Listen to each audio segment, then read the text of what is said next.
let's get into it then. So, it's not Timber and Stitch anymore.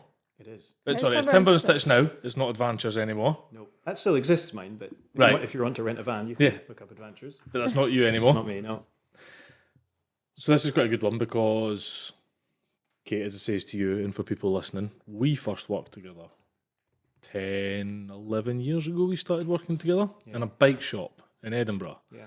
And you'd just come back from travelling at the time, travelled in Australia. Yeah. And I believe that's where it all started. Yeah, pretty much. Yeah, this all started. So after leaving that, talk us through it. Talk us through who you are, who Timber and Stitch is, and how it all came to be. Cool. So Timber and Stitch is the camper van side is me. My wife also helps, and she will be running a slightly different side of Timber and Stitch very shortly. And we started up after we came back from Australia, where we bought a Pajero, which is a Shogun in the UK, so 4-wheel drive. We didn't know what we were going to do, if we were going to hire one or bus around or whatever. We ended up, just because it was going real cheap where we were living at the time, buying this sort of already slightly camper van, had a bed in the back and a roof rack on the top and stuff. Mitsubishi Shogun, and bought that, and then rebuilt the bed in it because it was pretty terrible, and had that for 2 years, driving around Australia, working and living in Australia, and that was really ace. Awesome. But we saw Wicked, which is a company that exists now in the UK and Europe and America and New Zealand and I think South Africa, and they really target the backpacker market of renting out camper vans. So you would pick up in, say, Perth, and you might travel for a month and then drop the van off in Adelaide or Sydney or wherever, and they would, you didn't have to drive it back to the start, but they were super basic, really old, massively high mileage, but they were cheap. So we had 2 years in Australia, came back, and we're working in, well, Colin was doing an internship, I was working in an architect's in London, and realised that London wasn't for us, and Australia kind of changed us in our outlook, that we didn't sort of necessarily want to be doing what we'd spent a very long time of our youth studying to do. And I thought, like, why don't we try building a van and renting out to backpackers, having had no experience in building a van or doing anything like that. And so we moved up to Edinburgh, where we'd met and lived before and studied. And that's when I got a job in a bike shop, met Jack. Yep. And we got a loan from my parents, bought our first van, started building it in Edinburgh. But it was pretty unfeasible to build a van on a street living in a tenement in Edinburgh. So we temporarily moved to my folks in Inverness, which turned out to be not very temporary. And that's where we then launched our first van, rented it out, then built the second the next year, then built a third the next year. And in the following year, I think we sold them all and bought two newer ones, better ones, and did them better, and then moved down here 3 years ago. And I think about 5 or 6 years started building them for customers. So it kind of was just that progression where we built one for ourselves, built two, that was better, built the third one, that was better still, then sold them all, built the next two rental ones, which were better again. And by that stage, I'd built one for a customer, and then the customer just gradually built, trying to convince people, let me build it for you, and to get to where I am now. So at first you were building them purely to rent them out? Yeah. To sort of imitate the Wicked. Yeah, the first three we had were pretty basic, older vans, higher mileage, and pretty basic interiors, and we rented them out cheap. But in fairness, actually, the whole insurance thing meant that we couldn't really rent them out to backpackers. Age restrictions and things like that meant that actually most of our customers were, there wasn't an age. They were all ages. We had like much older people. So the insurance had was 23 or 4 up to 70, and you could get younger and you could get older, but it had to be sort of through requested permissions and stuff through the insurance. And we had to do that quite a bit. So geez, we're getting people older than 70, and we thought we would be purely this kind of like 20 to 30-year-old demographic, and probably our biggest demographic would have just been the kind of your late 20s, 30s, and 40s. We had quite a few families with really young kids, so they would have their little sort of 1 or 2-year-old in a car seat, and then all sleep in the same bed in the back, and the 3 seats in the front, they could manage it. So so then we're our second batch of vans, so when we sold 3 and we went down to 2, we made them nicer and a bit higher spec. And they weren't high spec, but they had proper awnings, they had proper fridges. The first ones just had electric cool boxes in them, and they were just a bit more livable, really. So we started off really kind of trying to aim for that backpacker market, but that's not what our market was, and so we slightly adapted that. So it's quite interesting, isn't it? Because it gave you a chance to find out what your market was through the rental before you ploughed a load of money into building to sell. Because surely that gave you a lot of direct feedback as to, well, these are the people that are renting it. These are what they're coming. You've got an actual customer facing side. You're not just doing like a lot of the makers. They've got great customers that do feedback to them, of course, and as have we. But there's a disconnect there. Whereas when you're doing the rental side of it, it's a very personal thing. You know, it's the Airbnb side of thing where you're actually meeting the host, or you're, you know, so that must have given you a lot of. It was really feedback. great.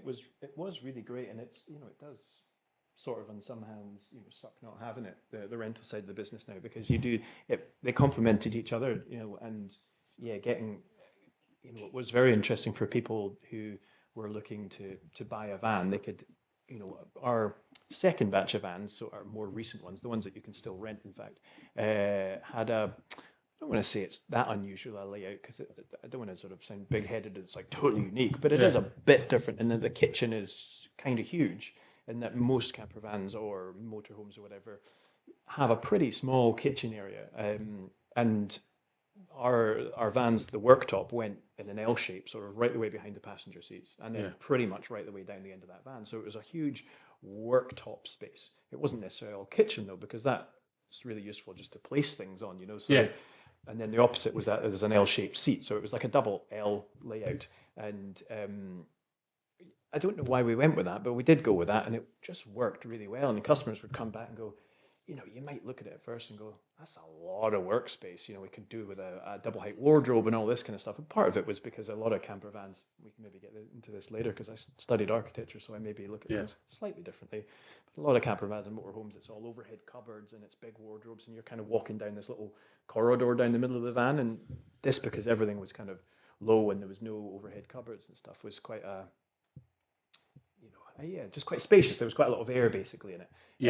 And you felt that and stuff. But actually the worktop space, when it came to, you made the bed up from the L-shaped seats, turned that into your bed at night time, and all your sort of clothes from that day and your pajamas and your toothbrush and all that kind of stuff just sat out on the worktop, you know, which then in the morning you packed it all away again.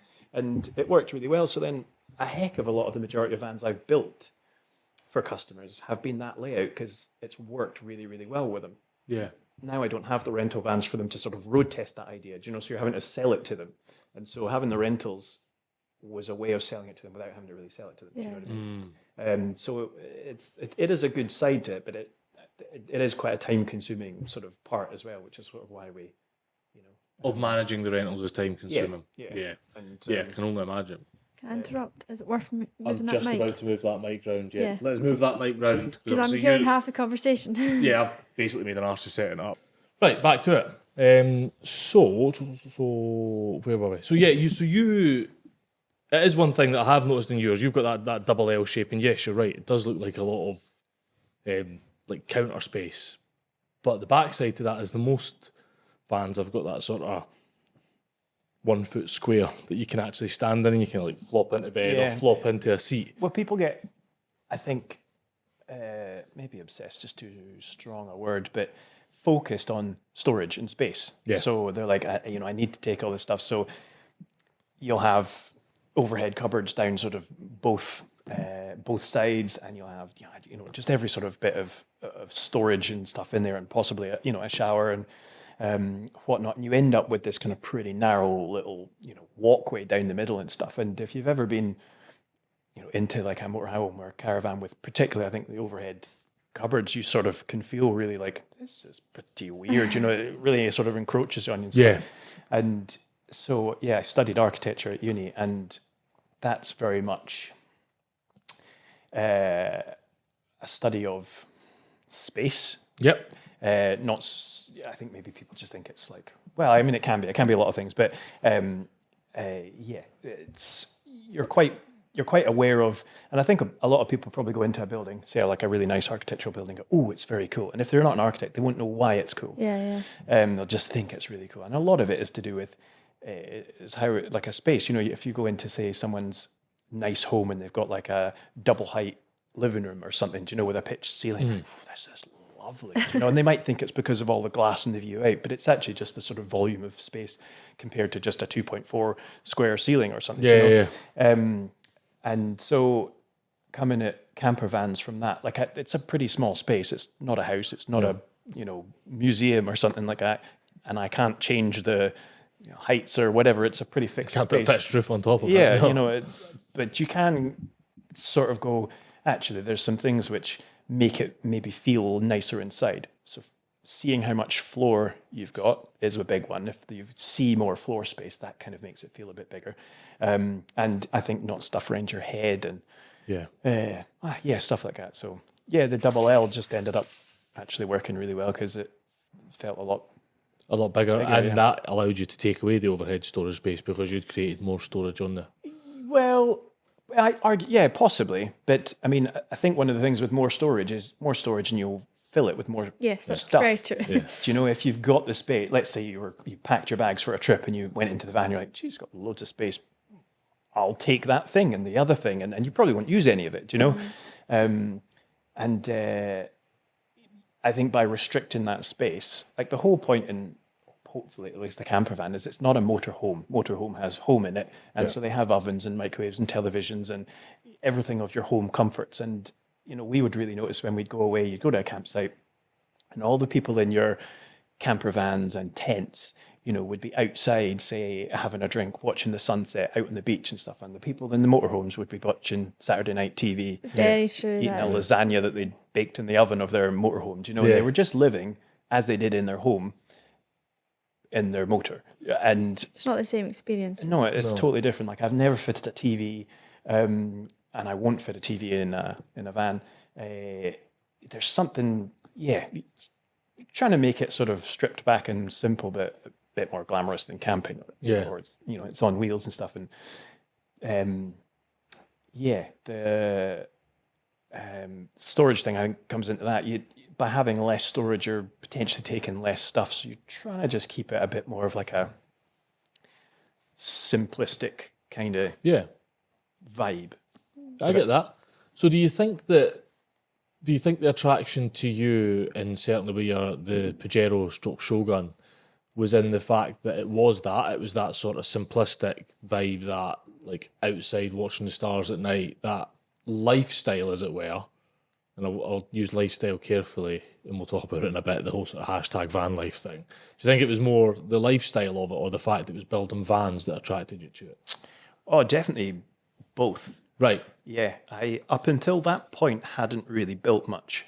So I had done a very small bit. I actually did most of my work in Australia as a architectural model maker. So that's when I started making stuff with my hands. Prior to that, I had only done it in uni and was studying architecture, which was mostly computer-based sort of design. So building that, went into the hardware store and bought a drill and a jigsaw and made, an MDF sort of storage bed unit. And like, even thinking back on it now, I'm like, it was pretty good. Like it was pretty decent. I mean, it was kind of built pretty rubbish, but the fundamentals functioned very well. Like you had to slide the seats forward to get the seats to the bed, make the bed 6 foot. And there was like a fold out flap, that kind of, I mean, for the first thing I'd ever done, I was like, thinking even back on it now, it was pretty good. Yeah.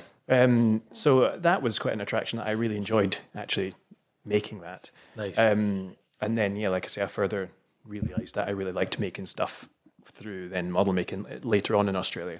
But then also that, like I say, we didn't know when we arrived how we were going to travel around. It might have just been via bus or something like that, but absolutely instantaneously sort of gripped us. Like I'd done camping quite a lot as a kid. Yeah. Colleen had done very little, but the bliss of just having your home on wheels was amazing. Like Rex was very basic though, because it was just a bed. Yeah. So you rocked up at your space, and if Australia is generally really great weather, so the stove was on the back door. So there was a little table that came off, and we cooked on there. See, it was outdoor cooking. But most of the campsites in Australia had some kind of, covered bit, so you could take that over and cook in there. But yeah, there was you couldn't sit inside it, and the headroom wasn't high enough to sit inside it. So if you arrived somewhere kind of late afternoon, middle afternoon, whatever, and the weather wasn't that great, you were in bed essentially lying. And so we would often look at people in a little camper van or something, like playing cards together on a seat, and you're like, damn you, so it was in some respects a bit too basic, but then it did, the whole point of it being a 4x4, Australia has a lot of kind of unpaved stuff, so it allowed us, on I think 4 occasions to see kind of some of the best bits we ever saw. So without having the 4-wheel drive, we wouldn't have been able to go to those bits, which turned out to be absolutely amazing. So it was worth it in that respect. But yeah, certainly like in the UK, there's not really much need for a 4x4. No. Everything's paved unless you're going on private land, which you kind of can't really do, So and there's also the weather thing as well. Yeah, exactly. So there's quite a few companies where you hire a nice off-roader with a roof tent and something, and you're like, that's great, but you'd be better off with a camper van because you've just got much more space and you can go exactly the same places, They do a good job of advertising parking off-road, and in the small print of you cannot, drive or park off-road. We have explicit permission from the landowner to do this and stuff, and so it's a beautiful romantic image, but actually it doesn't quite work so well in the UK. But yeah, camper vans are ideal for that. And yet then you have even a small camper van, you can stand up in and sit down in and sleep in and stuff. And so, they're just, we would rock up at a campsite and you literally just jump out your side seats into the sliding door and you're there, and you can get the kettle on, you can start whatever, and you'd see somebody assembling a tent. The weather's horrible. It'd be, an hour later and they're nearly divorced and just having a pretty rubbish old time of it and stuff. And they've got to do the whole dismantling then in the morning and stuff. Yeah. And you're just, you just jump out your van, jump in the front seats and drive off. And smug, bye.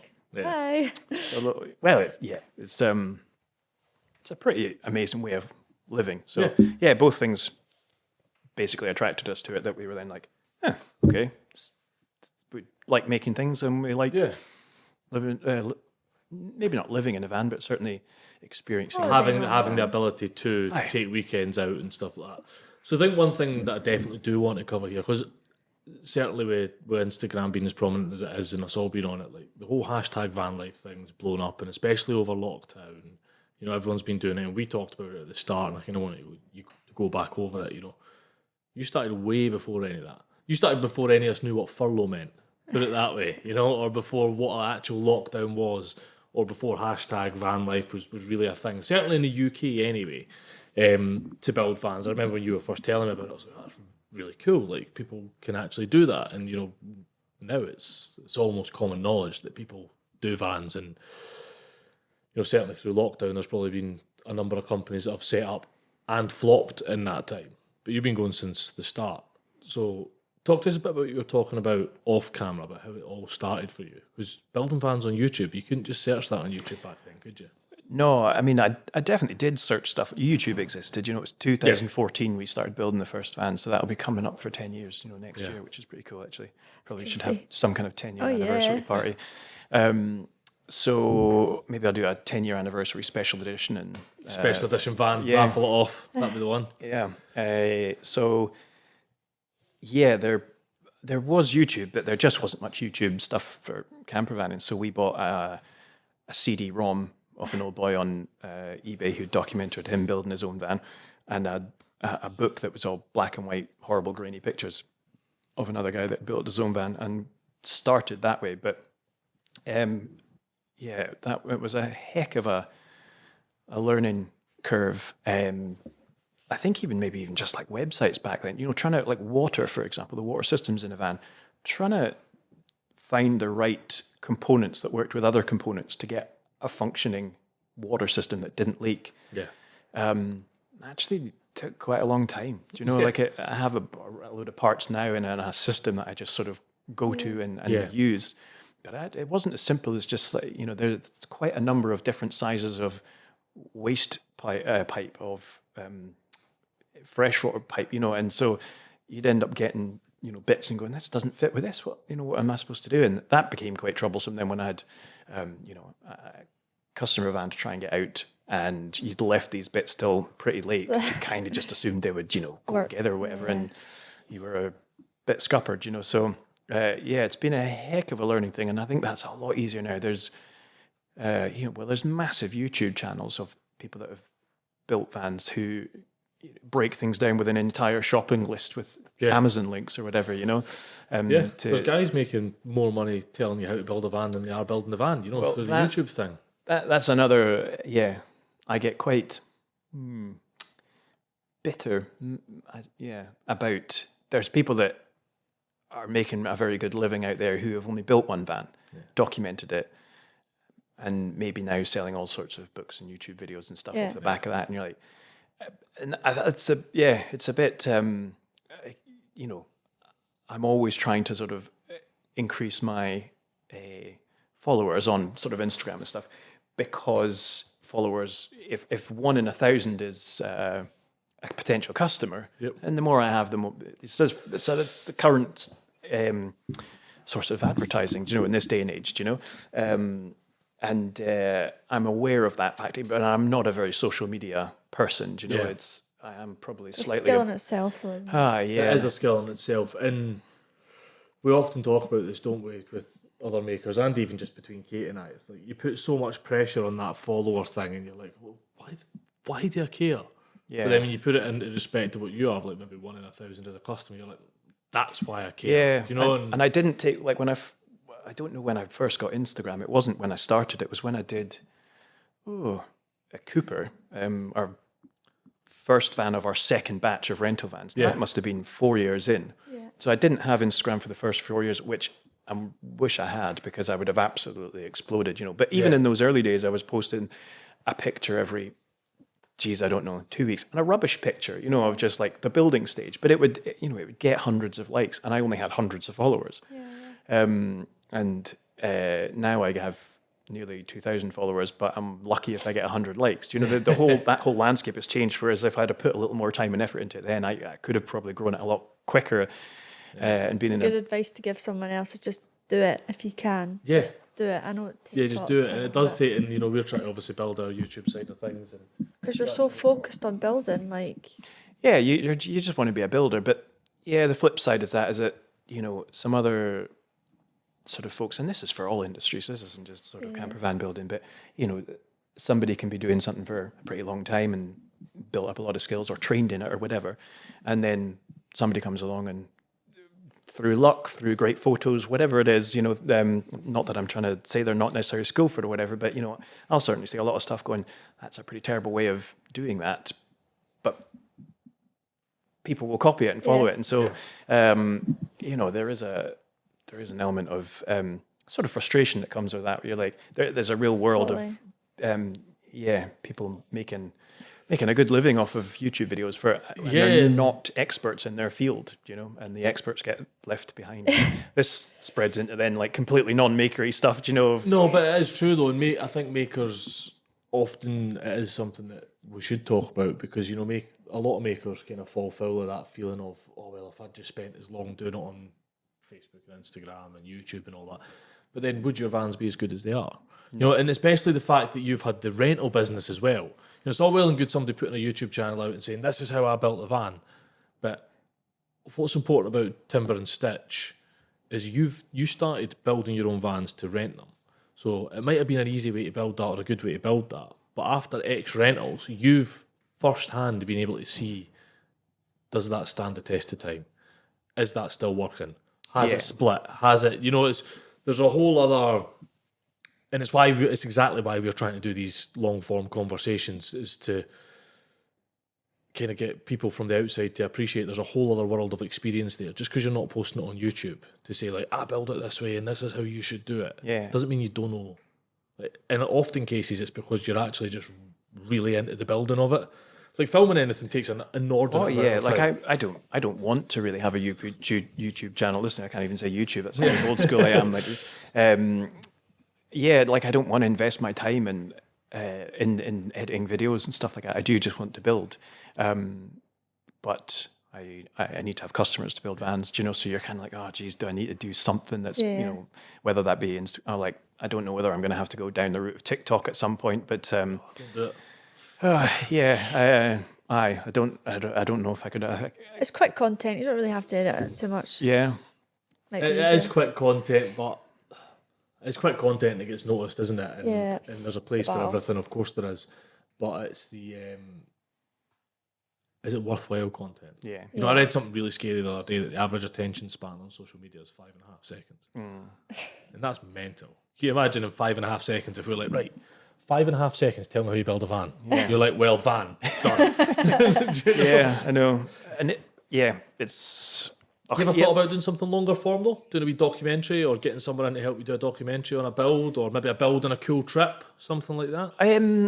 Do you know what, particularly when we had the rentals and in the earlier days and stuff, we had all sorts of like, we'll do this and we'll, you know, do all sorts of things. Particularly with the rentals, you know, we bought a drone and stuff. We know great ideas of shooting this great video and stuff. We just never had the time. Do you know, like we were running the rentals and then building the vans. We never had time. And so, no, I certainly wouldn't. I haven't put much thought into it. Again, partly just through, you know, we only kind of recently, well, a year ago, sold the rental business and then have had a baby. So that's kind of taken up a good chunk of time. So yeah, maybe in the next sort of year or so, as we get into our stride with our young kid, we'll be able to sort of do other things like videos and stuff like that. But there's so much, you know. So I've been doing this 9 years now this year, and I actually, when did I do that? About 3-4 years ago, I redid the second van I ever built.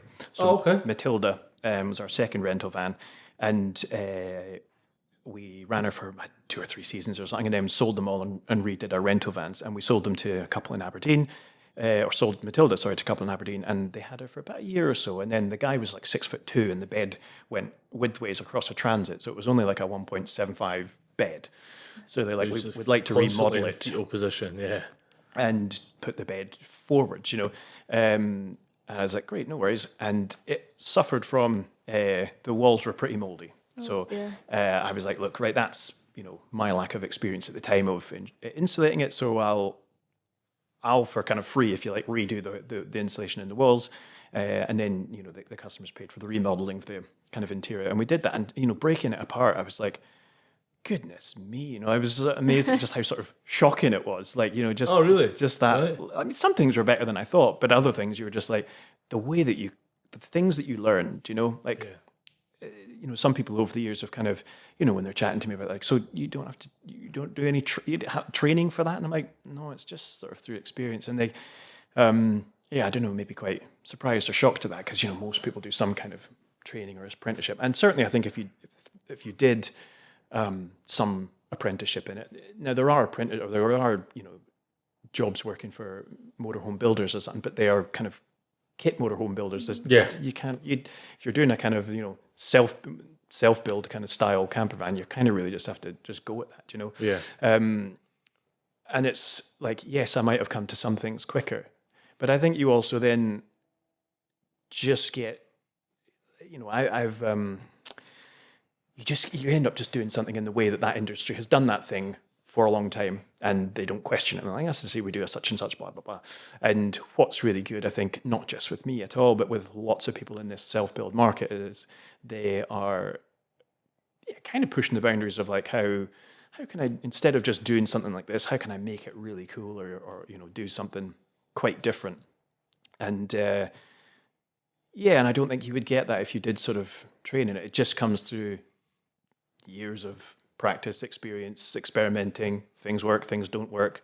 And that kind of sucks sometimes, because if it doesn't work, you might have to redo it, and maybe you redo it at the time, maybe it's a month or two later, you know, when a customer comes back and goes, this is falling off or something, right, okay, that didn't work, but I'll redo it, you know. So so it takes a long time to get there, but you get there and then you end up with a, like say, hopefully a really solid thing that stands the test of time, but also looks pretty cool, hopefully, at the end of it, you know. Yeah.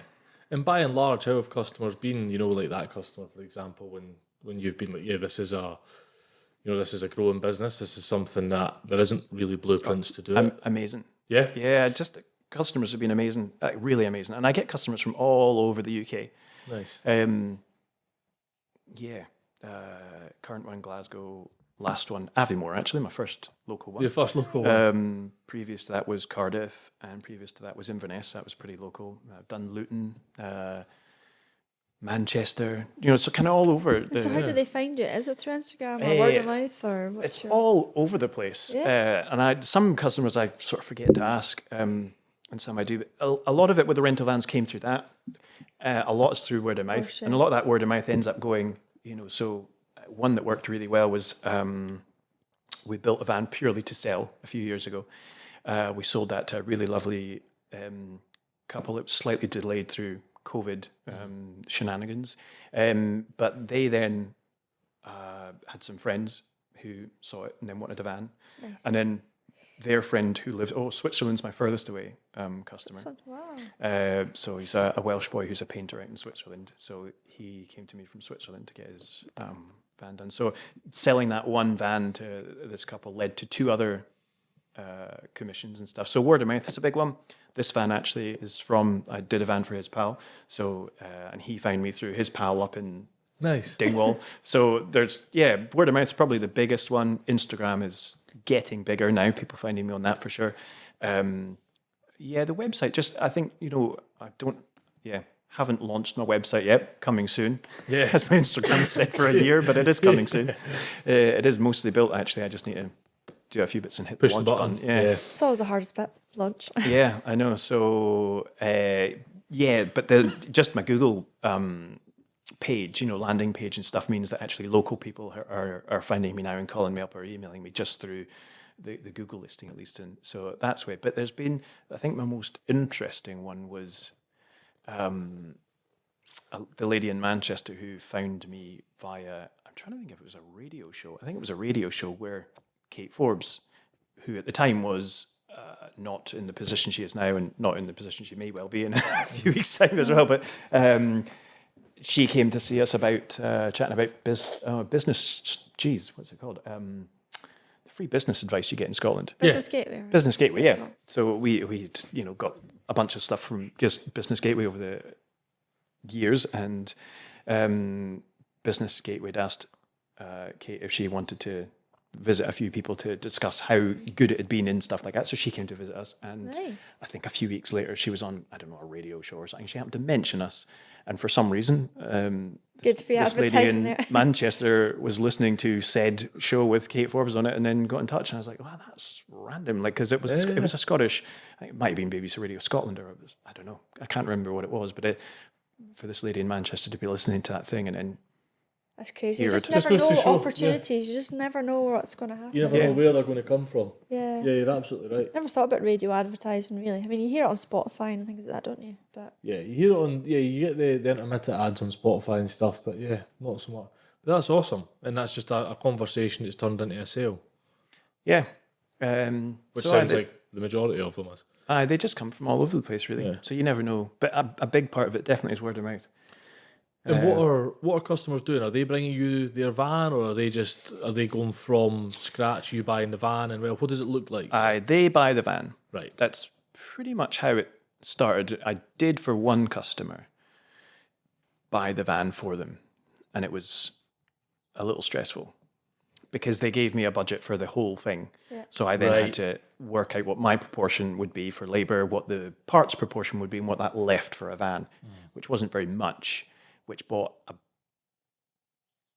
it bought the van it could buy. Well, I tried buying the best van I could for that money, which Of course. at the time I tried buying something that was, not stinkingly old and not daft mileage. And that's what I went with, but it had other issues then because it didn't have those, maybe if I'd have bought a better looked after, older, higher mileage van, it might have been a better van in hindsight. This was kind of pretty early days. And you're not a car dealer or a mechanic. You're No, I'm a van not. builder. But I then had the responsibility, if you like, of all that, and it was a whole other added level of stuff. Whereas if somebody just brings me the van, as long as I've obviously not just cut through the fuel pipes or something like that, I don't have any kind of interaction with the vehicle and the engine sides. I make a connection to the engine battery, and that's obviously drill holes in it and stuff. But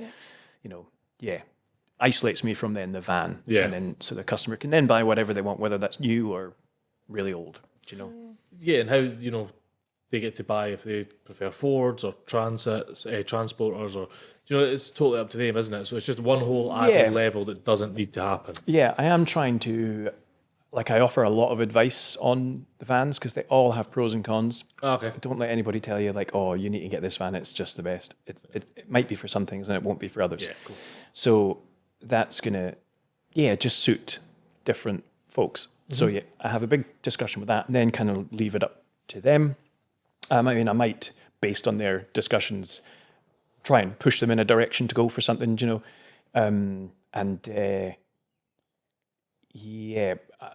Also then there might be things where like, please don't get X because it doesn't, you know, I did a Ford Transit just over a year ago.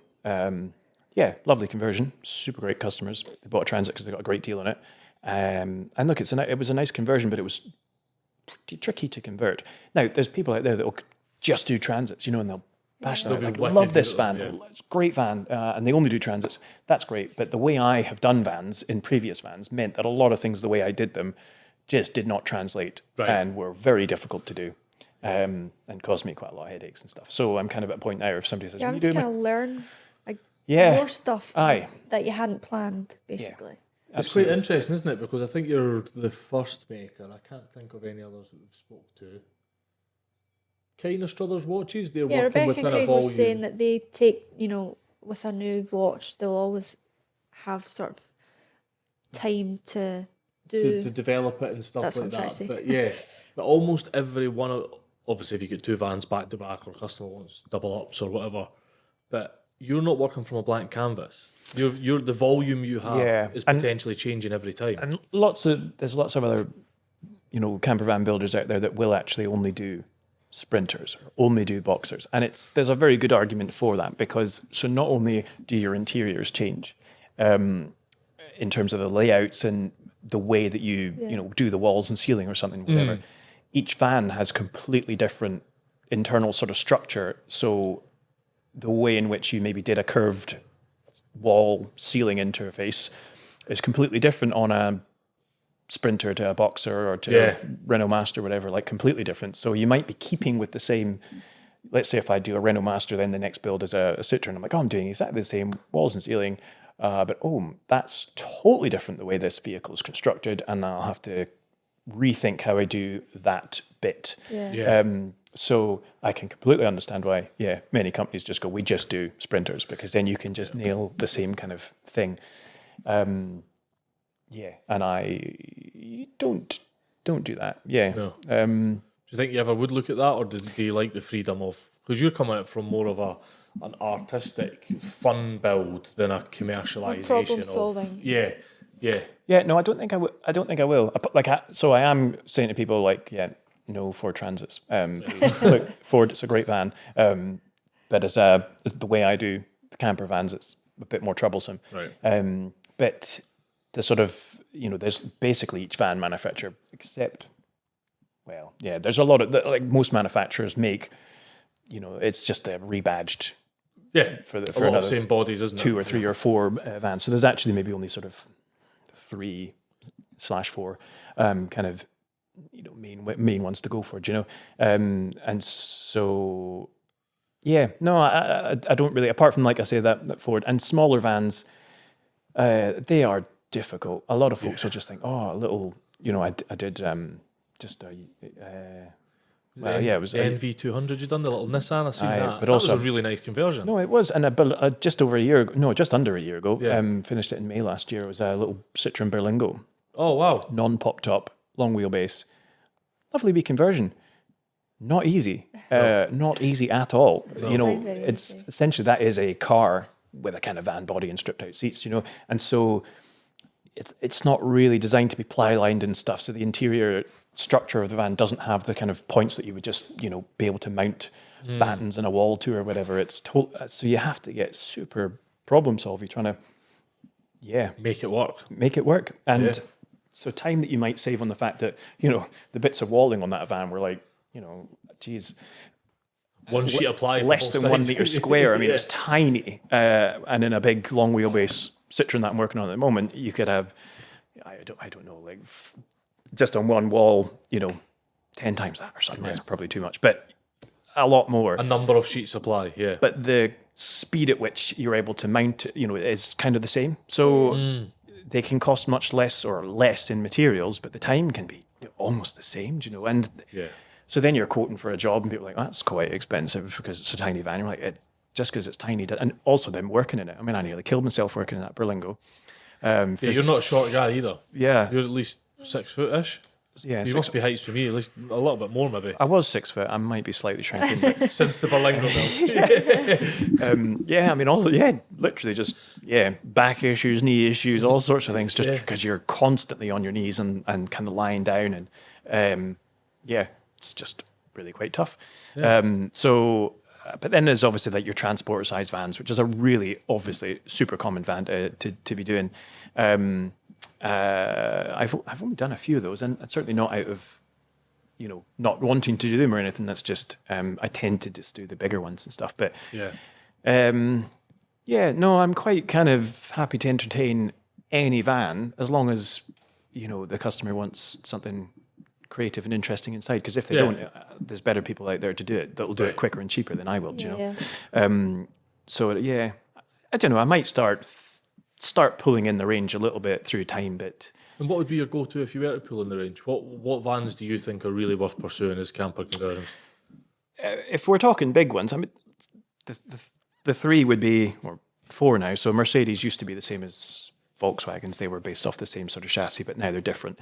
I don't know how similar they are. I haven't worked on a new Sprinter or a new Crafter. I've done both the older models, but not the new ones and stuff. But essentially, I think people still maybe group those together in the sense that they're now different vans, they'll be slightly different inside, but they're both maybe of the premium market, so they'll be very nice to drive. They'll handle really well. They'll be very quiet and all that kind of stuff. But they cost a lot of money and a lot more money. I think if you were simply just to look at like RRPs, if you were to go into a dealer and order one with your color and all that specification, the price difference might not be huge. But if you're looking at getting like pre-registered or second-hand, the difference will be really enormous. So that has to come into play. Do you know?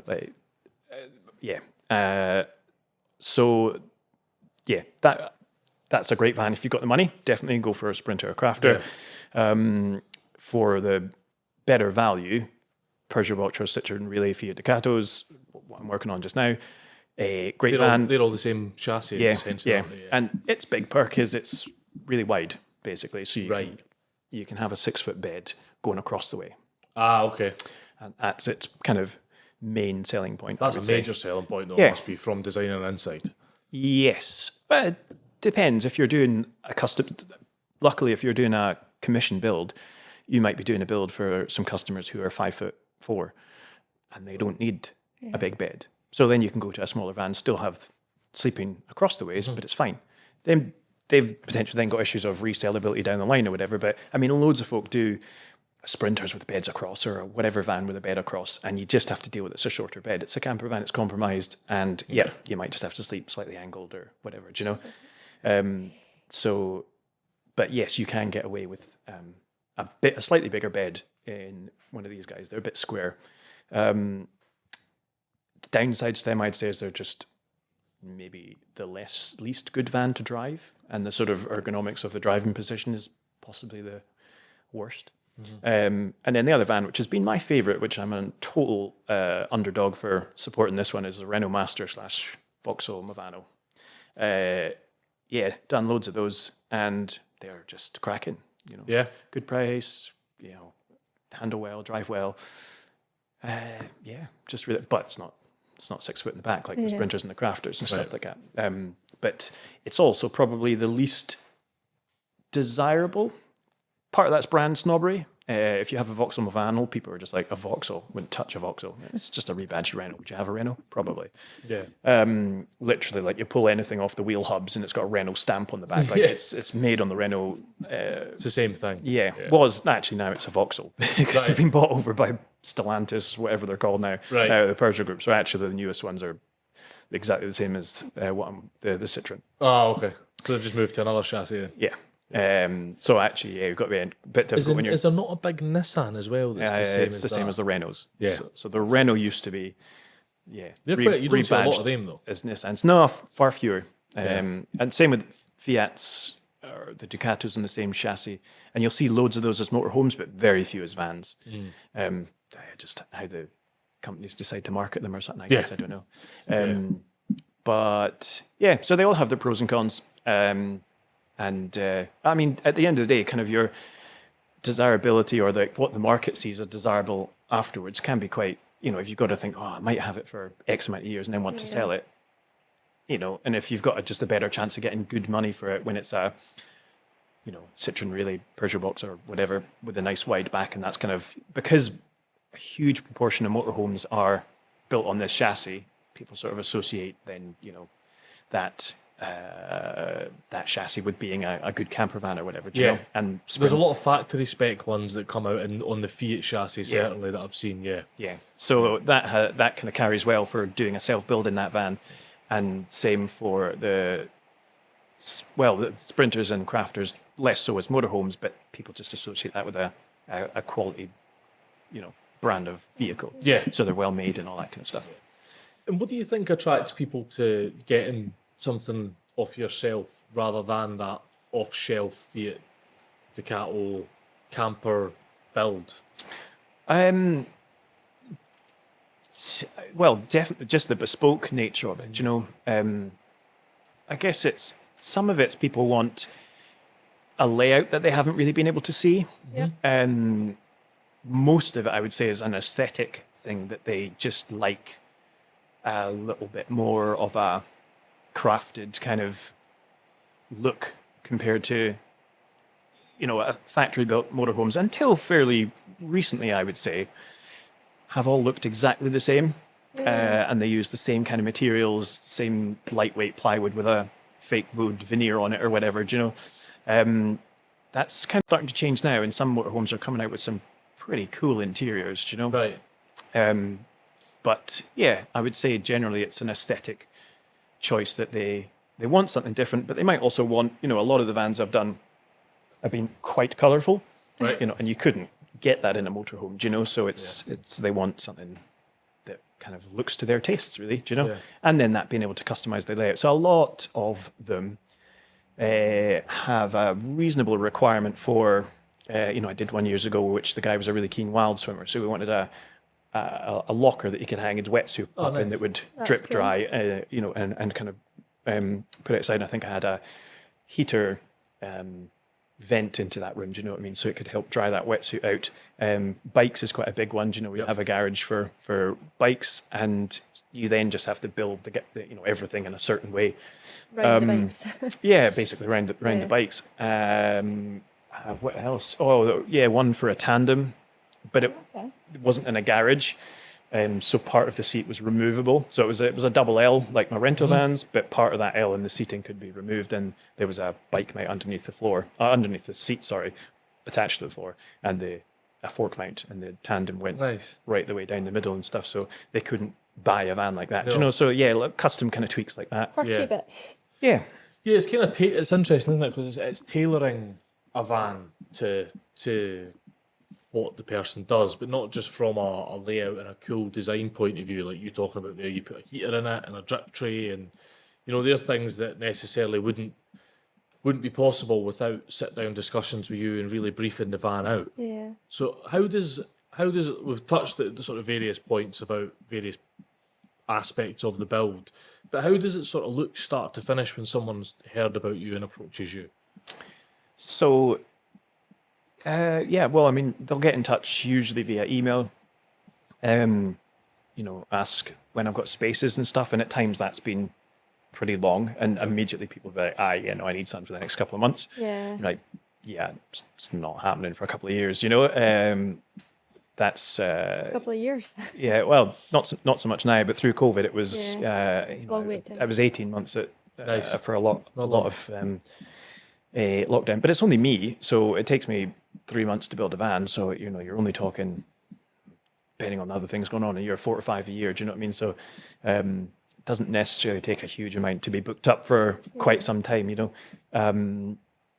So an email, and then a discussion about what they want and whether I'm the right person for it. Do you know what I mean? Like, I think certainly in years gone by, and saying that, I mean, I've never done a van I didn't like doing or anything, you know. Maybe just some more than others, but you know, I've never just done a kit built, carpet lined, you know, thing to just get the money in. They've all been a nice van, but I think, you know, that's the thing. If people see, you know, my work somewhere and they want just a Volkswagen Transport that's carpeted the whole way round, they're not going to look at me and go, that's the guy for me. You know, they'll So there'll be someone else for you. Just naturally by seeing the vans that I do, I attract the people that want those kinds of vans. So there's not really much sort of sales pitch stuff that needs to go on. We just maybe chat about time, what kind of rough layout they want, and then I mean, it's always a work in progress, and it's always something that is evolving,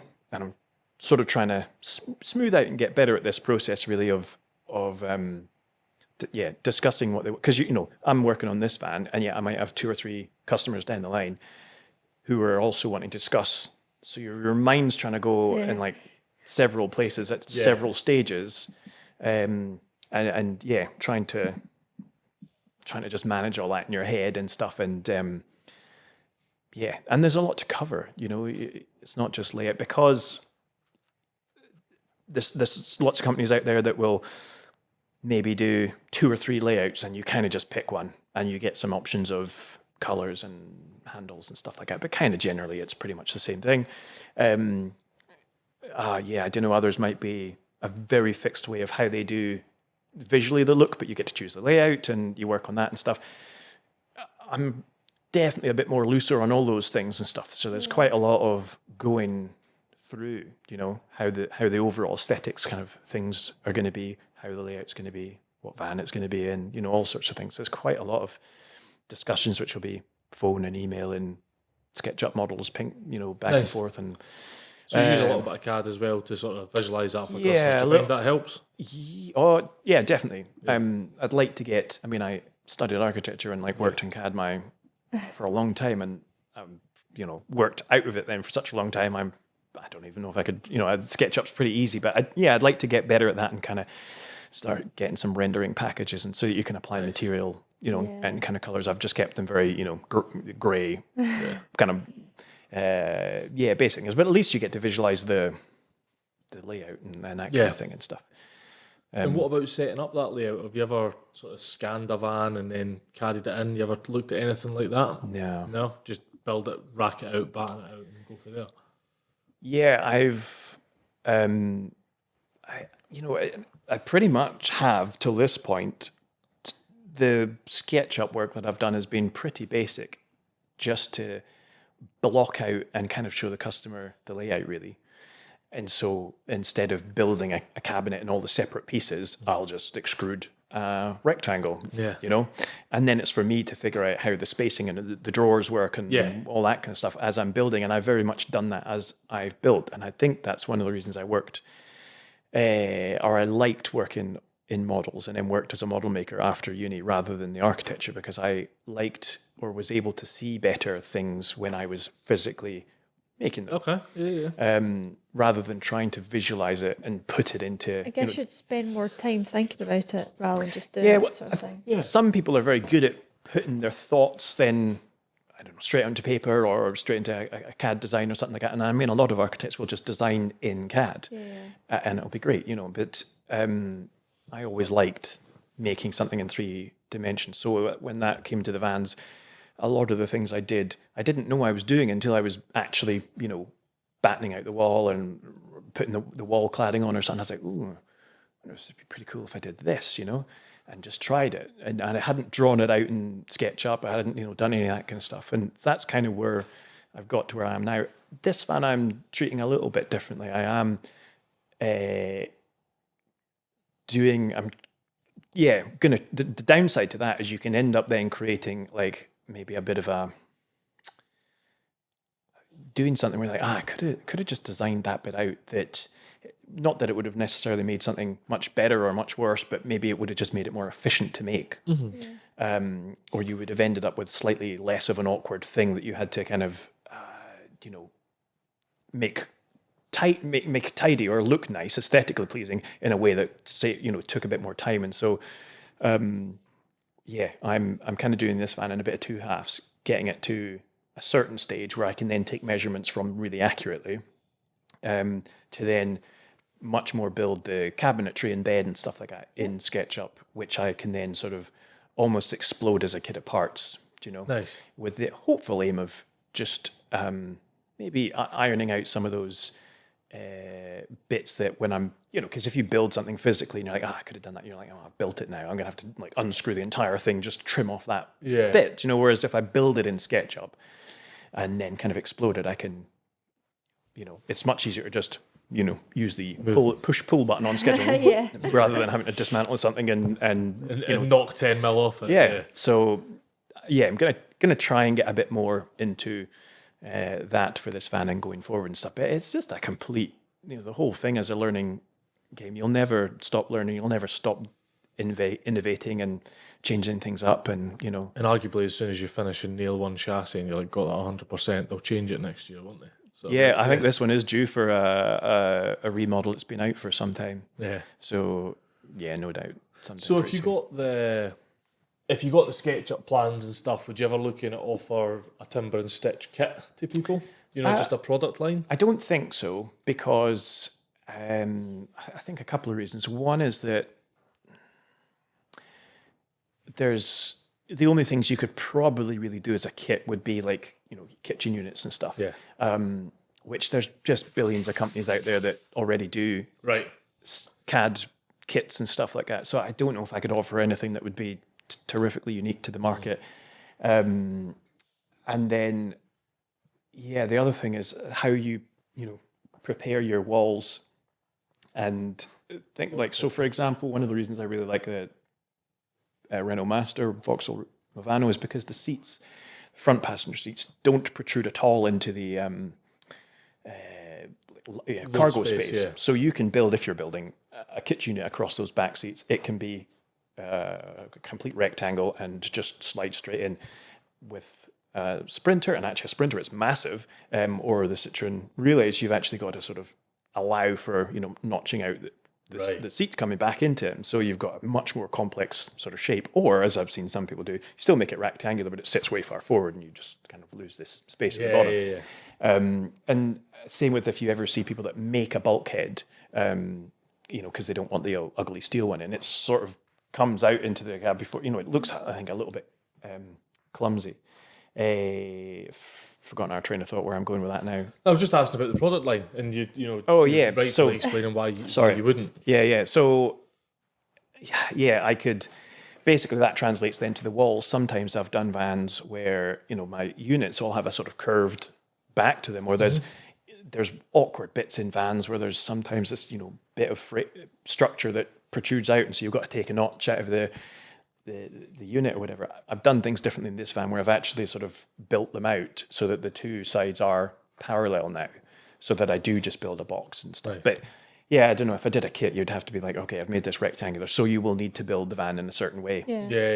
There's a happening between the van and fitting the kitchen that can differ. That would either make your cabinets fit or not fit, isn't there? Yeah, I guess so. Yeah. So, and the other thing then is speed of making those kits. I don't have a CNC machine. No. I don't plan on. I'd love a handheld one, but I don't have space. They're cool, them. So you put the tape on it and it kind of follows it. Yeah, very really much good. Want one of those. So, but more for just sort of one-off bits that I'm kind of doing and stuff, rather than like churning out kits. On any kind of big scale and stuff.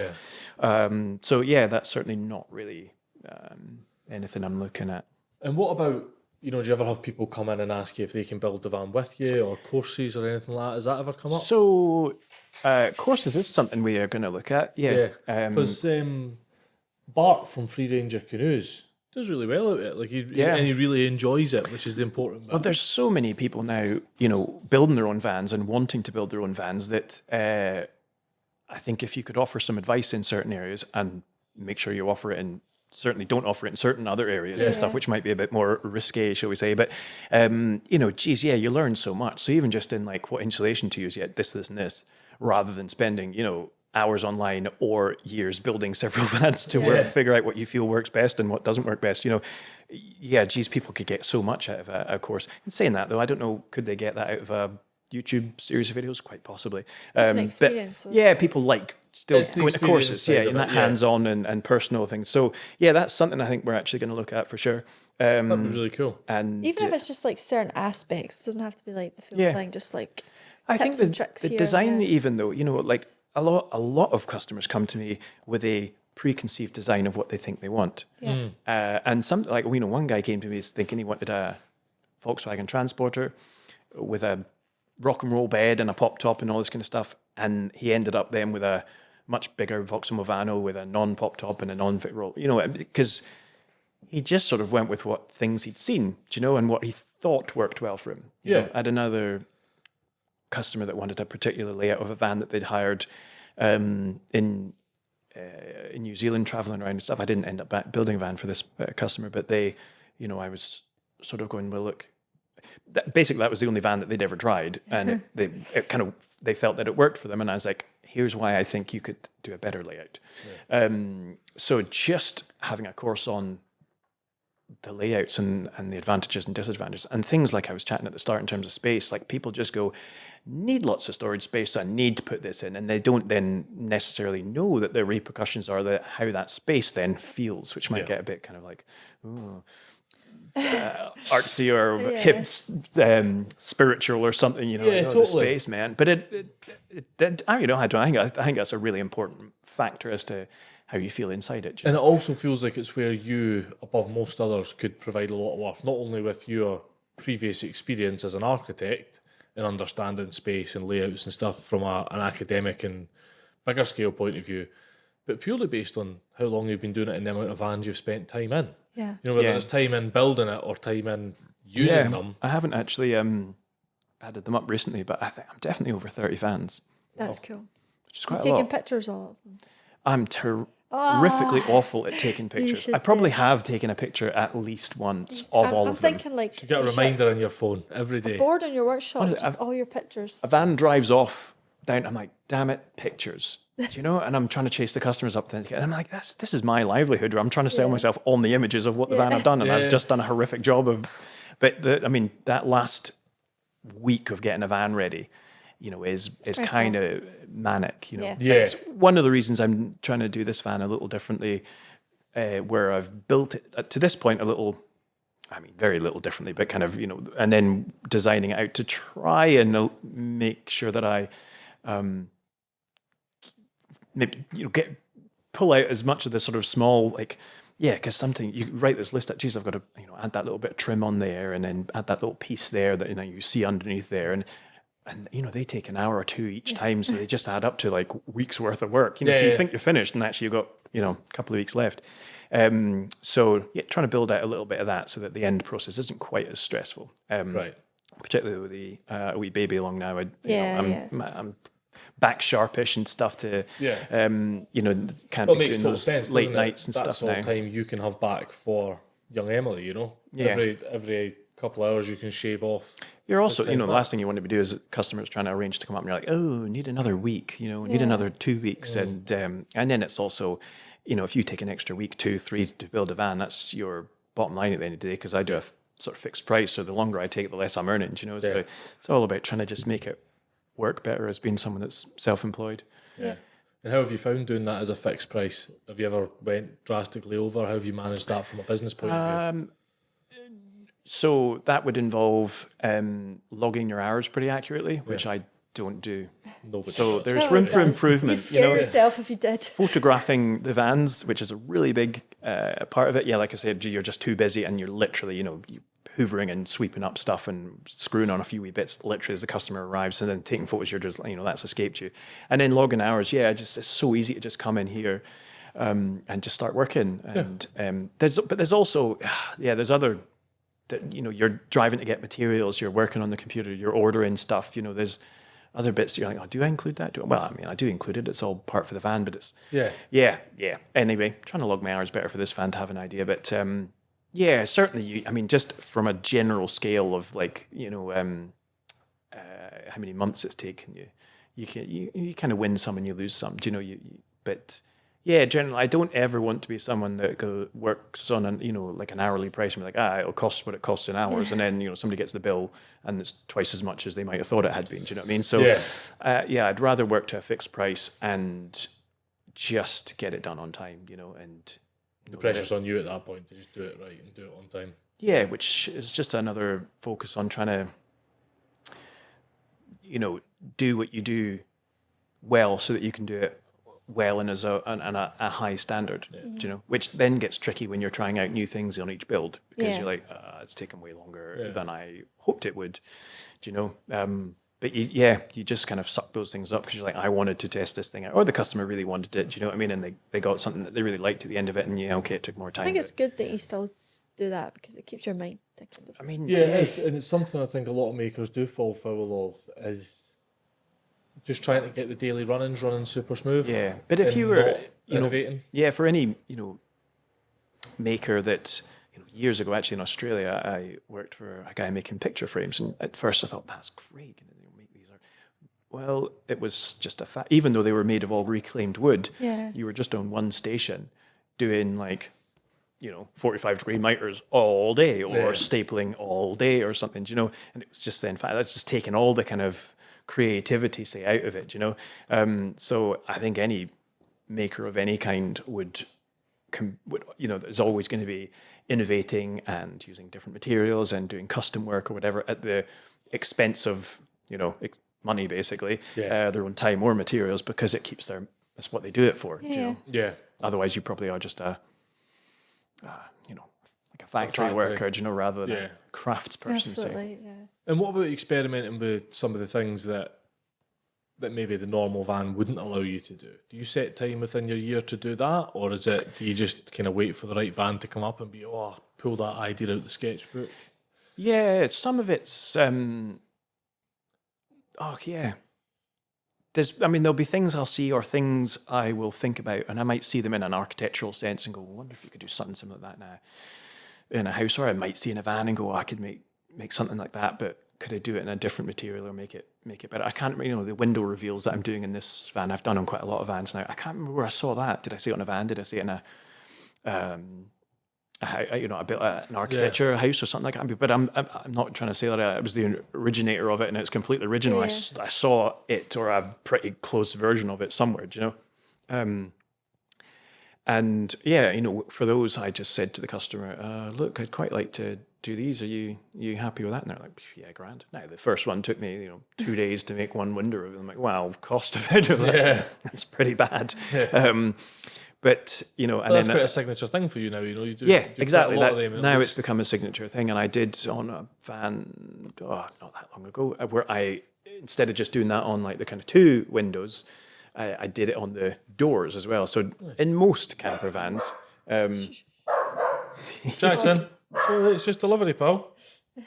In most camper vans, self-builds in particular, I think all the pictures, all the sexy pictures, which will look great, the doors will be open. As soon as you see them, the doors close, you're like, oh right, it's just a van door. It's just a bare metal. It's not carpeted. It's not like got any kind of I mean, some of them do. The overwhelming majority, they're just van doors. I mean, and certainly some of my vans are not really much. I've at least carpeted them, I think, in most vans, and cladded quite a few. But on one in particular, I sort of cladded them and did the window reveals for those 3 doors, basically. And so I had a porthole, fixed window, 3 door windows. I had 5. Is that 5? Yeah. 5 of those window reveals to make, which was like loads of work. But it looked epic because when all the doors were closed, every single 3, because if you just do, if you just treat, if you ignore the doors, basically, you've got 1.5 walls in your van that are actually, whatever style you're doing them in. The back wall, the bulkhead's usually not there, and then half of the, where the sliding door is actually just, a bit of a van or something like that. So in this particular van, they all kind of meshed together as one big thing. Okay, there was no bulkhead still, I think there was another elements that tied the colours in, but obviously it was mostly kind of open that bit. But yeah, the other 3 walls were, It's a good homogeneous point, though, sort isn't of it? unit. Because it's all well and good seeing these pictures, van life morning, doors are open, everything looks great, you're looking out into the Alps or into some sweet lake somewhere, but actually when you close them, if they're just metal, it's a bit like, You've got this is how I usually use condensation dripping off the walls. Yeah. And all the scratches from when it was a builder's van before or whatever. Yeah, the paint splattered up the side of it, or the weird mark or dent somewhere. Whereas, certainly in the UK, the majority of the time you're spending with that van and using that van, it would be closed up because you'd be inside it, it'd be freezing, it'd be wet outside, Yeah. So having that full mesh in, it's going to make it feels like it would make it feel a bit more like the sort of motorhome vibe where it is a home inside. Yeah. And so that in that particular van took, to make 5 of those sort of window reveals, just took a really long time. And I didn't add any extra onto the build for that. That was kind of like, I would like to do this. Yeah. In that case, customer was like, well, of Yeah, course. of course. Please do. And then it just, from then it'll take me, it's like a lot quicker of me making these window reveals than it was when I started, and then you can sort of build it into like the costs of how you do things, and just finding things that you really like doing, and then doing them well. Yeah. And charging a decent amount for them, yeah. Yeah. And as you say, once you've experimented with that once, if you've remembered to take your pictures, that's a chance to show it to someone else. So that's the van side of things. But you guys have rebranded as Timber and Stitch because it's yourself and Colleen as well. My wife, yeah. Yep. Possibly in a few years' time, we'll rope in the daughter. That's it, yeah. Yeah. Some cheap labour. Family business. Exactly. So what's that going to look like when Colleen's able to come back on and help you as well? Colleen screen prints and helps you with a lot of the upholstery. So she does actually help with so she studied same course as you, Jack. Product Design Futures, am I right in saying? Is that what it called? It was We both Product Design studied when it, we yeah. were. It It was was Product Design Futures. Called like 2 years Futures. before. Napier as well, Colleen was that? Yeah. Yep. So she studied that and did some work in bits and pieces and other things and whatever. But screen printing is where she's found she has a real passion for. Mm-hmm. But she makes the soft furnishings basically in the vans and. But it's a really good help for so she did in the early days help build the vans. We were completely out there, the pair of us building it. Yep. Before we got this workshop in Aviemore, we were outside my parents' garage, outside of Inverness, and she kind of just got to a point where like, I can't work outside anymore. I'm done, in the cold. So that would be different now in the workshop and stuff. But she certainly helps me with quite a lot of design things as we're trying to figure certain things out and aesthetic ways things look. So she has a part in the building of the vans in that sense. But we're getting a mezzanine put in our little workshop just now, and that's going to be Colleen's studio. So that will be Timber and Stitch Studio, and down here will be Timber and Stitch camper vans. And so that will be screen printed goods and also. Homeware's kind of goods made from reclaimed bits of offcuts of plywood. Nice. And other wood products that I might use in the van, but mostly birch ply because that's what I mostly use. We've got some ideas of things that we'll kind of make in our little studio then. Yeah. And it's quite a nice way for people to buy into Timber and Stitch without dumping the money on a van. If they've without winning the lottery and getting a camper van. Yeah, exactly.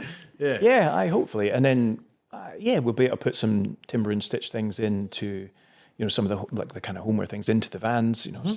Some cool I love that. coat pegs and whatnot. So nice. And the aim will also be we've done this in one van before, but like Colleen, all Colleen's screen prints are her own, designs of illustrations or whatever. So one of the vans or two of the vans, certainly one of the vans, Sheila, our rental van, had one of, I think it's flipping amazing, one of Colleen's illustration, like little designs on the curtains in the van. Oh, cool. So all the curtains in the van were Colleen's hand screen printed So design. they're really buying into you and Colleen. It's a nice story with the van, isn't it? Yeah. That's what I love about it. Yeah, they're really... It's Personal. Yeah, and it's taking it away from just being a product Yeah. to really becoming, they're buying into a bit of you as a brand and a bit Yeah, of and you it's, and Colleen's. you can buy, particularly a lot of motorhome style windows come in with a built-in flat screen and blinds, so you don't need then curtains. That's great. But if you fit a glass window, which I do in most of my vans, and I prefer the glass windows and stuff, they then need a curtain. And some vans you can buy like a curtain kit, and again, it'll just be like something, I don't know, really bland grey, garbage, whatever. But if you make a nice roller blind or whatever with a bit of, copper pipe is usually what I use, as the curtain rail kind of thing, and on a nice bit of fabric, or ideally a screen printed bit of fabric, that's just cool, isn't it? It's next level, isn't it? And it's a lot more, I don't know, lovingly crafted and created than just buying something off a supplier that you can then just screw in and, away you go. Yeah. It certainly sounds... No, I was just going to say the danger is that you've got to make it function as good. Sometimes those, off-the-shelf bits, are shaped or whatever in a way that they fit really well, and you can make a curtain like, there's a big old gap there, because vans are curved, there's all sorts of things going on. So, you've got to make sure you're having to design the product, aren't you? Really? Yeah. It certainly sounds like, certainly when we first talked about it back when you were wanting to start, you've never lost the passion for doing it, which is really cool. Because you've been doing it a long time now. Man, yeah, no, it just grows and grows for sure. Yeah, that's good. So, what about building? So you do vans for people that bring the van to you. You're going to have Colleen's studio just above us now. We also might do some furniture for houses. Built quite a lot of stuff in our own house. Which, because it's a wee house with some interesting little bits that we've made bedside tables and other bits of furniture downstairs and stuff that just fit where they're going, and fit very specific things, round very specific bits and stuff like that. So it absolutely might go into that as well. Yeah, it feels like fitting stuff in vans is quite transferable to wee houses. Yeah. If anything, easier, bigger. Well, you don't have all the, let's say, slightly more boring stuff like, doing this, insulating the van, and I don't mind insulating the van at all. But there's a lot of processes in a van before you get to the sexy stuff. As you so well put it earlier, Jack. And furniture, for example, is the sexy stuff because you get straight into the making a nice cabinet. Yep. And what about building vans to sell as retail? Like, you just do like an experiment stroke prototype van? Is that anything you've ever looked at? Or what we'd absolutely like, the aim will be for this coming winter to build our own van. And as well as that being our own van, it'll be a show van. Because certainly something without the rental vans we miss is a show van, do you know? And sometimes I get quite lucky with having the previous customer's van, a near finished stage, and another customer comes to view and they can view that. But if I've got one at an early stage or whatever, then they can't, see that. So I mean, a show van definitely, it's got to be so. And to take it to shows, and there's a lot of cool self-build kind of little festivals and stuff that go about, And actually, one of Colleen's ideas is to have I don't even know how to do it, but a festival basically up here at some point in the near future. That'd be cool. A lot of makers, and we've been toying with an event for a long time, and we need to try and work out how to do it, because I just think... Let's get these minds together. There we are. I just think bringing people together, like to do these things, and it's never been so important since post-COVID, to actually talk about these things. The other thing is a lot of makers are very alone in what they do. Yeah, it's just nice to get together. Here you are, Knockdo Distillery. Knockdo Distillery offered us their backfield if we ever want to do something. The Camper Van Festival? Heard it here first, guys. At some point. That'd be cool. But there's England's better than Scotland for a lot of stuff, simply just because it's bigger and there's a lot more people. So there's like quite big communities of, like, I get in touch with quite a few other people doing what I do in Scotland, just kind of saying hi. I don't want there to be this like competitive, like, you stole my idea or you did this, how did you do that thing, or where did you get that thing from? I've not seen one of those before, or just having a bit more of a... What's he saying? Community over competition. We always say that. Yeah. Yeah. I'm a big fan of that, community over competition, because, to be quite frank, we wouldn't be where we were without... I wouldn't be where I am from an engineer standpoint without other engineers to lean on, and them lean on I. Exactly. We wouldn't be where we are with publishing, podcasting. None of us would be there without the transfer of information. It goes back to the Alexandra Library. If there was not a transfer of information, none of us are going to evolve. Yeah. So, I think that would be really good. And it's good that the van world is like that, Yeah, I think largely is. And I certainly see, there's, like, for example, down in England, I'll see a sort of maybe a core group of, I don't know, however many dozen or whatever, of van builders that will, maybe mention each other, or that they've met, or someone that they've done, also, and I'm like, I don't really have that in Scotland, Yeah. So I'd like to kind of, sorry, this is slightly coming off a tangent of your question, I that's feel, fine. but yeah, I'd like to get that going a little bit. In answer to your question, or you were talking about selling vans and stuff, that sort of on that flip, the same theme of that, in terms of there's less people with maybe, sometimes the sort of vans I build is an area people don't know exists. Yeah. So they just think that, and insurance companies would be like this. You kind of have to get your van done to a specialist insurer, because if you just ring up your standard insurers and say it's been built by this guy in an industrial unit, like, and they're looking for the motorhome brands, on their list of things. Yeah. And like, so it's not a coach built motorhome. And you're like, no, they're just like, I don't know. So you have to go through a specialist insurer, and so just in terms of the amount of people that then, and COVID has been a real, because so many people have built their own vans and more people building vans for other people have come up, more people are aware that these vans exist.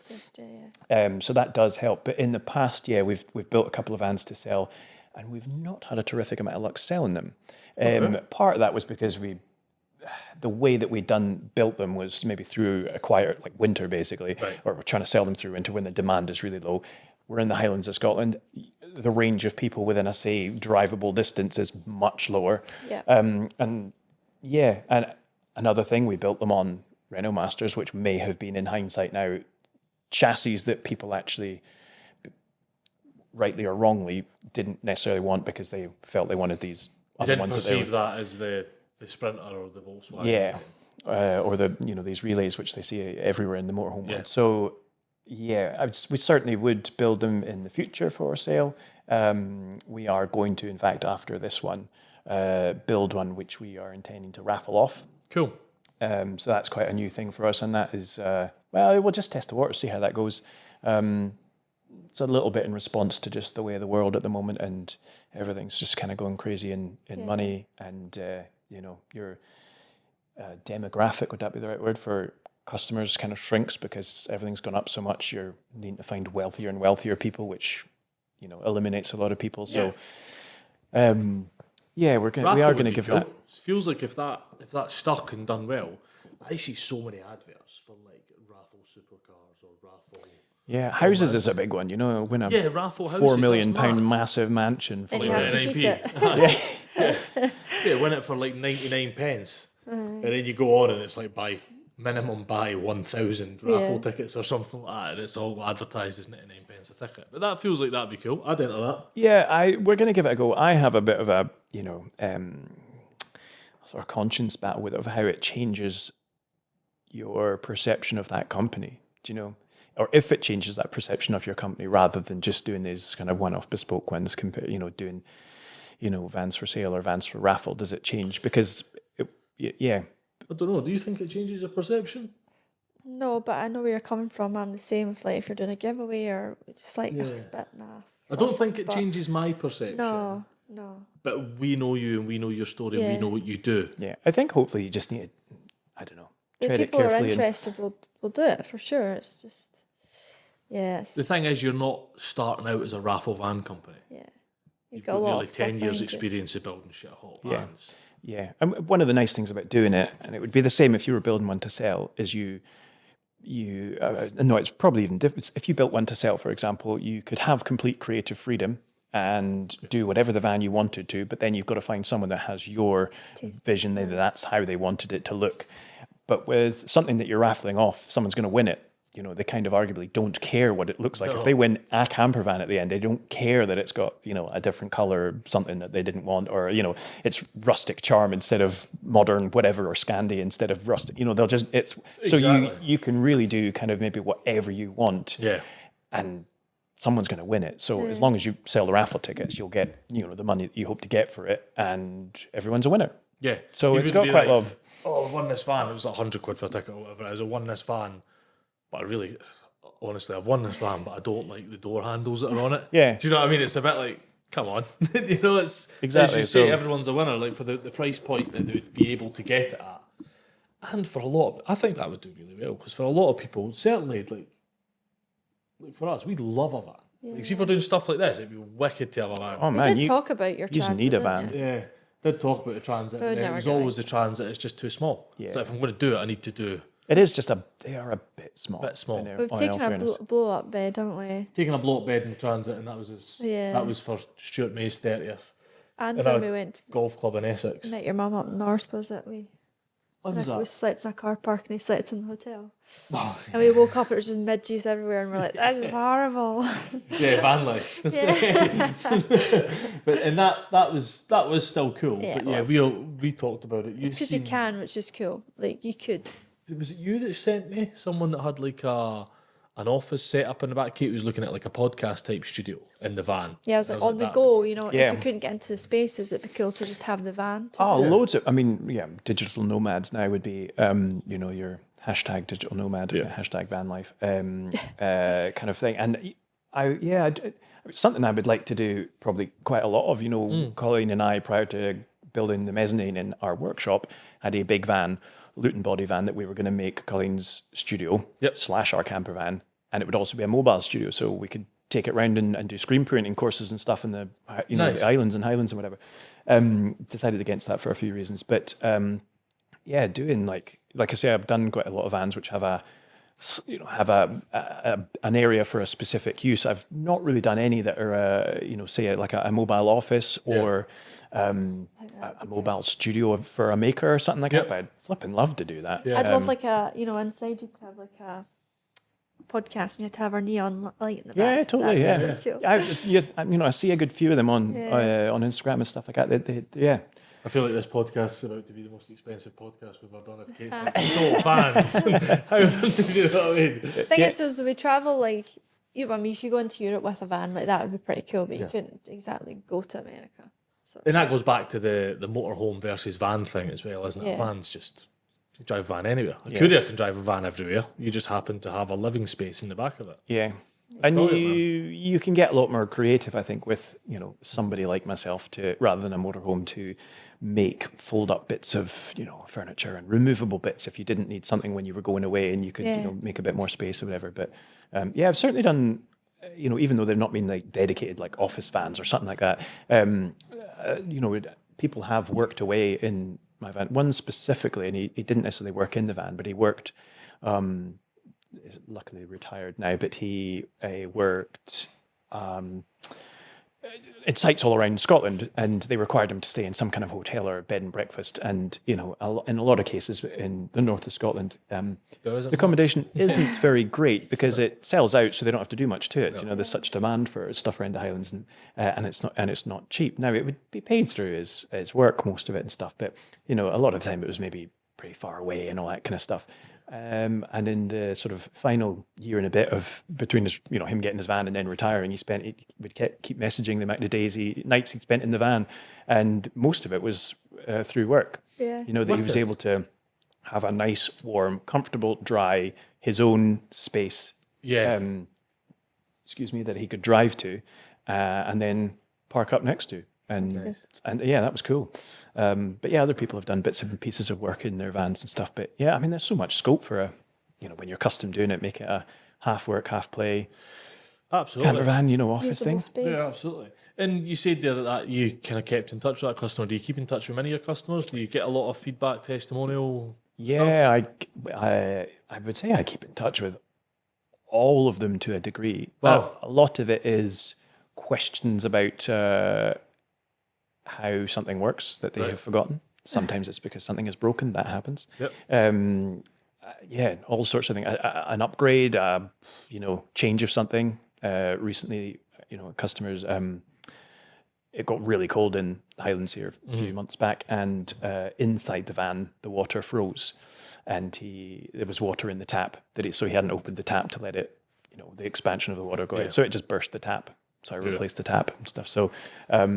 There's bits and pieces like that. So I'm kind of still in touch with customers from years back. great. And some on a much more friendlier basis. And I'd say more friendly, on a less business related, on a kind of personal level is, just keeping in touch with folks and stuff. But I mean, yeah, absolutely. Every single one of them has been just great people and very accommodating, and